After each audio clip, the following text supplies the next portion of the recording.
First Lady is now telling Congress to actually focus in more on Epstein's crimes with this statement and the women that he victimized. Joining us right now here in studio is Gloria Allred. She is an attorney who represents several of the women abused by Jeffrey Epstein. Gloria, thank you so much for being here. What is your reaction to what you heard from the First Lady? Well, first, I'm very glad that she suggested that it's important that Congress have a hearing and allow the survivors to testify. I'm in support of that. I know my client Alicia Arden and others would be in support of that. Of course, not all survivors agree with that, but I think it should be a choice for the survivors whether to testify or not. They should not be subpoenaed to testify. They should be invited to testify and to say whatever they want to say about their abuse by Jeffrey Epstein or anyone else they care to name. But I don't think they should be forced to answer questions. It should be their voice. It should be their day. And I also think it would be very helpful and important if the First Lady, Melania Trump, had an opportunity and a desire to go before the Congressional Committee, as Hillary Clinton did, and testify. And I think that would be very important. She feels she's been defamed. She denies any relationship with Jeffrey Epstein. She denies viewing any sex crimes against the survivors. And I think it would be important for her, as well as for the congressional record, to go ahead and volunteer to testify. I know the committee appears to would be welcome and open to having her testify. So let's make it happen. She did say in that statement, Jeffrey Epstein was not alone or didn't do it alone. I mean, she did say, talking about CEOs who have been brought down because of this. So there was quite a lot in her statement, but then you kind of run up against the reality of what we've seen so far and what you have been speaking out of what has happened so far. Yes, renewed attention on the Epstein files. Yes, Congress did act and the files are being released, but still the accountability. I mean, you just kind of like tick through the reality. You've got Democrats and Republicans who've been pushing for hearings that really have not happened. The Attorney General just got fired, essentially in part because of her failure to contain the fallout from the release of the files. And now the Justice Department is saying that Pam Bondi, now former Attorney General, does not have to testify because she's no longer in the post. And Ghislaine Maxwell remains really the one person who has faced true accountability around all of this. That's true. So do you think the First Lady's statement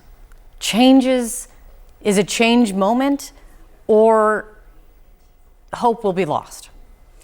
Well, I personally don't have any hope that there'll be justice from the Department of Justice for the survivors. And of course, there are allegations that they haven't released millions of files, that when they did release, they had promised to protect the identity of the survivors. Obviously, they didn't do that, and we asked them to redact the names they released of the Jane Does, those names should never have been released. Then they redacted them. Then they unredacted them in the next dump, and back and forth. And it was tremendously traumatizing, damaging, harmful to so many of the Jane Does who were promised by the Department of Justice, and I was there when they were promised, that they would always be Jane Does and their name would only be revealed if they were called to testify at trial, and they didn't have to testify at trial unless they wanted to. They would never be required to do that. That's why I'm suggesting the same arrangement for the Congressional Committee. And so let's leave it up to them. Let's let them get control of their lives, their pain, and what happened to them. I don't call it their story. Right. It's what happened to them. Yeah. Let's do that. And let's Melania take the lead and say, I will testify under oath. By the way, if she's being sued by anybody, she's going to have to testify under oath anyway. Let's have her do that with the same strength and commitment and courage that she showed yesterday when she went before the public to clear her name. I think I was just told by the control room, I think we have been able to connect with your client, Alicia Arden, one of the survivors of Jeffrey Epstein. Alicia, thank you so much. I'm sorry for the technical glitch here.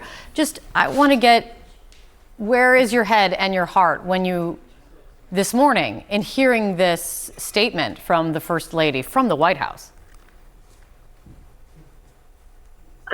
I'm really happy and really quite proud of Melania to call for a hearing, call for Congress to have a hearing. So then that lets, if we want to, if I want to testify before Congress about what Jeffrey Epstein did to me, the other victims can come with me. They can come and testify with me. I'm very happy that Melania is wanting to ask Congress for a hearing for us. So I would be very, very happy to testify before Congress. And I think it's really great that she's wanting to do that for us. Yeah, quite a moment. Alicia, thank you so much. Again, so sorry for these technical issues, but it's so important to see your face, hear your voice, as always. I really appreciate it. Gloria, thank you for being here. Thank you very much. I really appreciate it.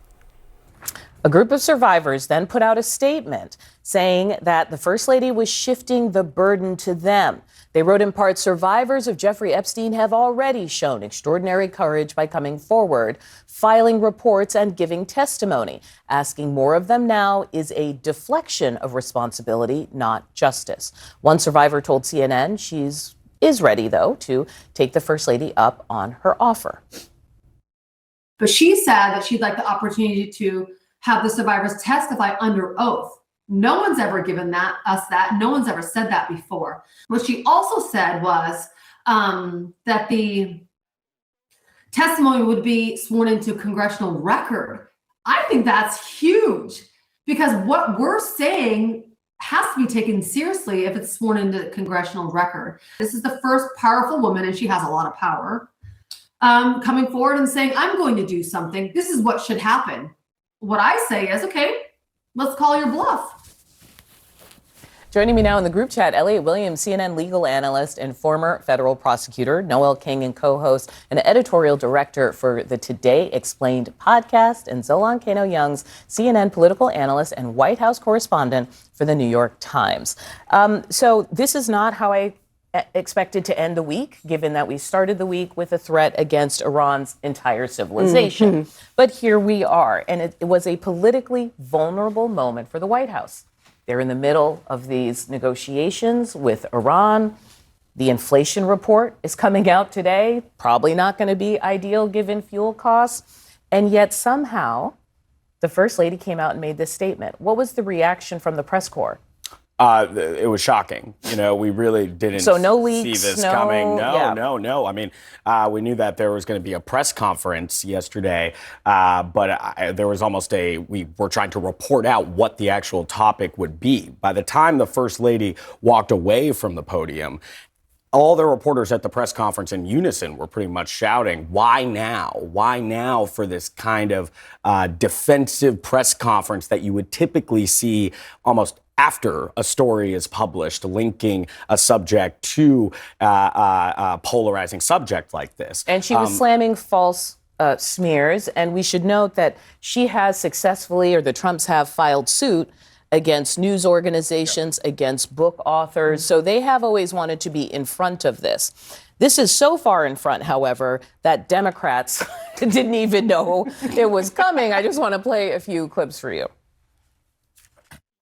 In all of our conversations within the committee, there has never been a moment at which we, in any of the conversations I've been in, have called for Melania to testify.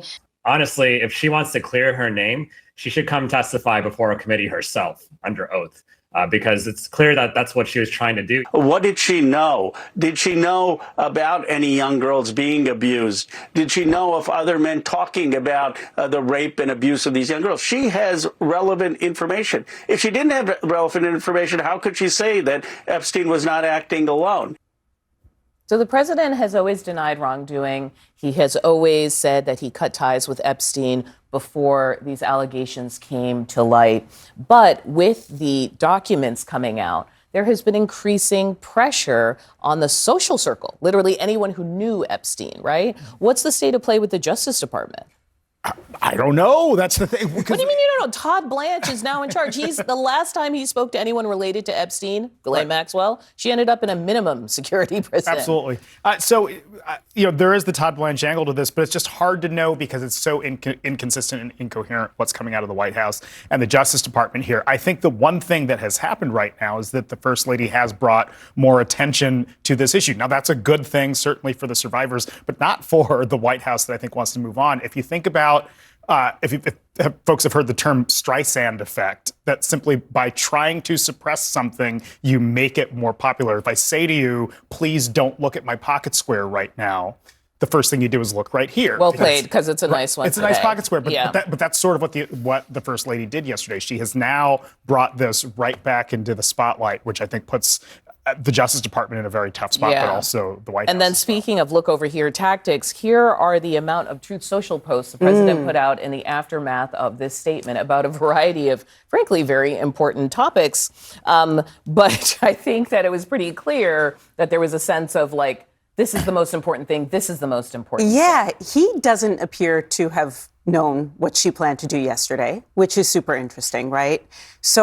But she has, since her film came out, it's very clear she's trying to establish what I thought was a brand difference. Yes. This feels like something else entirely, but tell me I'm wrong. I don't know. I mean, she sounded the thing. I watched her press conference 17 times just to see if I could glean something. She seems completely in earnest to me. I mean, that was what really struck me. She's like, I am not a victim. Yeah. She seemed really, really, really sincere. And I think that matters, Elliot. No, am I wrong? I'd be curious to hear from both of you, though, on this idea of whether the president knew or did not know about this. It seems utterly inconceivable that people around the president or the president himself would not have known the specifics of what she was going to say. Especially if you're walking out into the, And for people who haven't been in the White House, just that is very prime real estate in the middle of the White House. There were reporters set up. It's a big undertaking to even establish something like that. The idea that the people around the president or the president's press apparatus wouldn't have known every single word that she was about to say. Well, we're going to ask more questions today about the why now, what it means, and if the president and the White House and if the First Lady were trying to get ahead of something or get us all to move on, how that's going to be complicated by the world of people who are interested in the Epstein files online.